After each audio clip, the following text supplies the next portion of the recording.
രണ്ട് രാഷ്ട്രീയ പക്ഷത്തുള്ള രണ്ട് പ്രമുഖ നേതാക്കളുടെ പ്രതികരണങ്ങളാണ് സോഷ്യൽ മീഡിയയിൽ ഇപ്പോൾ വൈറൽ.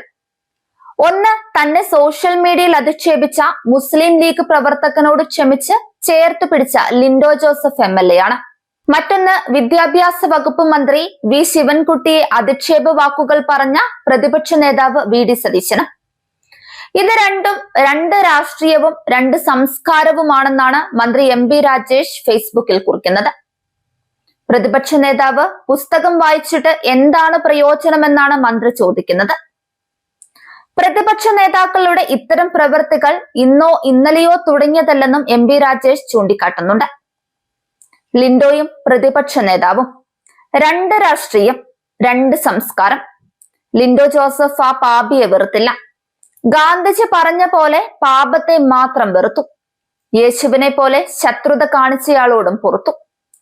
വികലാംഗൻ എന്ന് വിളിച്ചാണ് ലിൻഡോ ജോസഫ് MLA ലീഗ് പ്രവർത്തകൻ ക്രൂരമായി അധിക്ഷേപിച്ചത്. കാരണം രാഷ്ട്രീയ വിരോധം മാത്രം. ലിൻഡോയുടെ ശാരീരിക പരിമിതി പോലും അന്യർക്ക് വേണ്ടി ത്യാഗം ചെയ്തത് കൊണ്ട് സംഭവിച്ചതാണെന്ന് ലീഗുകാർക്കറിയുമോ എന്നാണ് MB രാജേഷ് ചോദിക്കുന്നത്. ദീർഘദൂര ഓട്ടക്കാരനായി കേരളത്തിനായി മെഡലുകൾ വാരിക്കൂട്ടിയ മികച്ച അത്ലറ്റ് ആയിരുന്നു ലിൻഡോ. വോളിബോൾ കളിക്കളങ്ങളിൽ കുതിച്ചുയർന്ന് ഏത് ബ്ലോക്കിനെയും ഭേദിക്കുന്ന കിടിലൻ സ്മാഷുകൾ വർഷിച്ച മികച്ച കളിക്കാരൻ. പ്രളയകാലത്ത് അത്യാസന്ന നിലയിലായ രോഗിയെ ആശുപത്രിയിൽ എത്തിക്കാൻ ഡ്രൈവറെ കിട്ടാതെ വന്നപ്പോഴാണ് ലിൻഡോ സ്വയം ഡ്രൈവറായത്. അന്നുണ്ടായ അപകടമാണ് ലിൻഡോയെ അംഗപരിമിതനാക്കിയത്. അതിൽ തളരാതെ ലിൻഡോ ക്രച്ചസിൽ പൊതുപ്രവർത്തനം നടത്തി. ചെറുപ്പത്തിലെ പഞ്ചായത്ത് പ്രസിഡന്റും MLAയുമായി. നാട്ടുകാരുടെ പ്രിയപ്പെട്ടവനായി. ലീഗുകാർക്കും UDFകാർക്കും വിരോധവുമായി. വലതുപക്ഷത്തിന്റെ എക്കാലത്തെയും രാഷ്ട്രീയ ആയുധമാണ് വ്യക്തി അധിക്ഷേപം. പ്രതിപക്ഷ നേതാവ് തന്നെ അതിന് നേതൃത്വം കൊടുക്കുന്നത് കഴിഞ്ഞ ദിവസം നമ്മൾ കാണുകയും ചെയ്തു. മന്ത്രി വി ശിവൻകുട്ടിയെ എന്തെല്ലാം പറഞ്ഞാണ് അദ്ദേഹം ആക്ഷേപിച്ചത്. പുസ്തകം വായിക്കുന്നുവെന്ന് പറയുന്ന ആളുടെ വായിൽ നിന്ന് ഇങ്ങനെയുള്ള അധിക്ഷേപ പദങ്ങൾ വരാമോ? ഇത്രയും സഹിഷ്ണുതയില്ലാതെ പെരുമാറാമോ? എങ്കിൽ പിന്നെ പുസ്തകം വായിച്ചിട്ട് എന്താണ് പ്രയോജനം? വെറുപ്പും പകയും ഒക്കെ ഉണ്ടാക്കുന്ന പുസ്തകങ്ങളാണോ അദ്ദേഹം വായിക്കുന്നത്?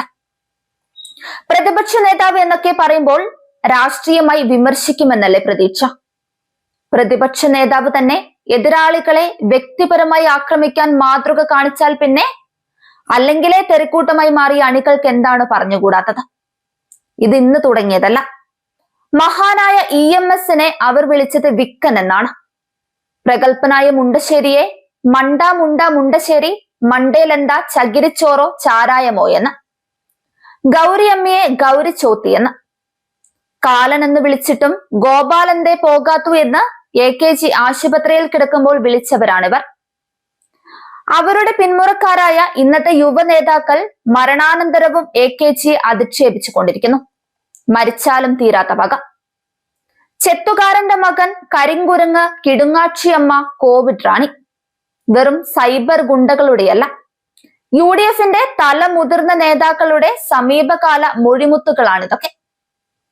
പക്ഷെ അവരുടെ അധിക്ഷേപ വാക്കുകളൊന്നും മാധ്യമ ഓഡിറ്റിന് വിധേയമല്ല എന്ന് മാത്രം. അതൊരു രാഷ്ട്രീയ സംസ്കാരമാണ്.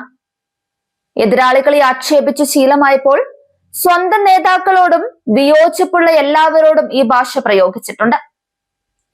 പഴയൊരു KPCC പ്രസിഡന്റ് പ്രതിപക്ഷ നേതാവിനെ വിളിച്ച വാക്ക് ഇവിടെ പറയുന്നില്ല. ലീഡർ K കരുണാകരന്റെ സഹധർമ്മിണി കല്യാണിക്കുട്ടി അമ്മയെ പേരക്കുട്ടിയാവാൻ മാത്രം പ്രായമുള്ള യൂത്ത് കോൺഗ്രസ് നേതാവ് നീചമായി അധിക്ഷേപിച്ചത് കേട്ട് നമ്മളെല്ലാം ഞെട്ടിയതാണ്. മോളെ മീരെ എന്ന് നീട്ടി വിളിച്ച് സ്വന്തം സൈബർ അണികളോട് അക്ഷരത്തെറ്റില്ലാതെ വിളിക്കണേ എന്ന് ദുരർത്ഥഗർഭമായ ലിഞ്ചിങ് സന്ദേശം നൽകിയത് പ്രമുഖ നേതാവാണ്. ഇവർക്കിടയിലാണ് ലിൻഡോ മനുഷ്യ സ്നേഹത്തിന്റെ മഹാമാതൃകയാവുന്നത്. വികലാംഗൻ എന്ന് വിളിച്ചയാളെ കെട്ടിപ്പിടിച്ച് പുറത്തു കൊടുക്കുകയും DYFI പ്രവർത്തകൻ പരാതി നൽകിയെങ്കിലും തനിക്ക് പരാതിയില്ലെന്ന് സ്റ്റേഷനിലെത്തി പറയുകയും ഒടുവിൽ ആ ലീഗുകാരനെ കൂട്ടിക്കൊണ്ടുപോയി ചായ വാങ്ങിക്കൊടുക്കുകയും ചെയ്ത ലിൻഡോ തന്റെ രാഷ്ട്രീയവും സംസ്കാരവും വേറെയാണെന്ന് തെളിയിച്ചു. തെറി വിളിച്ചയാളെ നിരായുധനാക്കിയ സ്നേഹത്തിന് സതീശന് വേണമെങ്കിൽ ലിൻഡോയെ കണ്ടുപിടിക്കാം.